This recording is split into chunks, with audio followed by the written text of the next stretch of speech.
Bonjour à tous. Donc, dans mon laboratoire, comme Cohen l'a mentionné, ce qui m'intéresse, c'est la signalisation cellulaire. Donc, quand on parle de signalisation cellulaire, on parle de l'ensemble des molécules et de leur activité qui transmettent l'information, que ce soit des signaux internes de la cellule ou des signaux externes, et acheminent cette information-là, ce signal-là, vers des instances cellulaires pertinentes comme la régulation du cycle cellulaire, comme le métabolisme, etc. Et donc, la dérégulation de cette signalisation cellulaire-là peut amener à différents problèmes de santé et, entre autres, le cancer peut être vu comme une dérégulation de la machinerie de signalisation qui régule comment une cellule fonctionne normalement.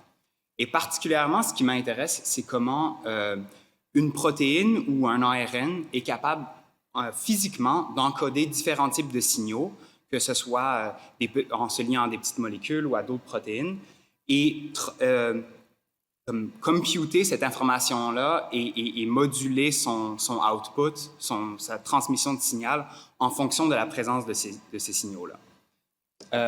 Particulièrement, ça c'est une question qui est très, très large. Particulièrement, je m'intéresse à deux catégories de molécules principales.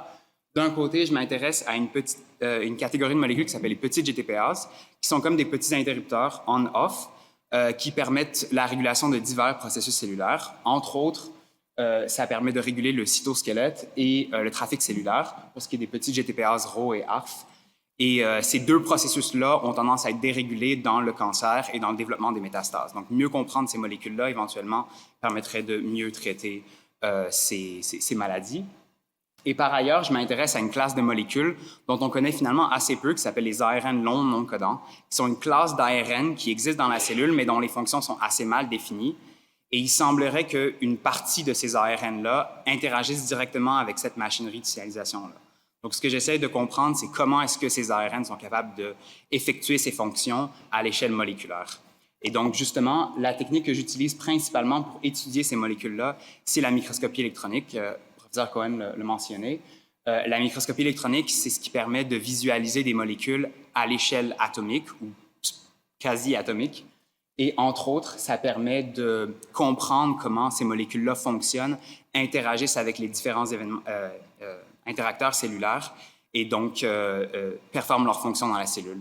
Et à plus long terme, on espère même pouvoir visualiser comment ces molécules-là fonctionnent dans leur environnement cellulaire. Merci pour votre attention.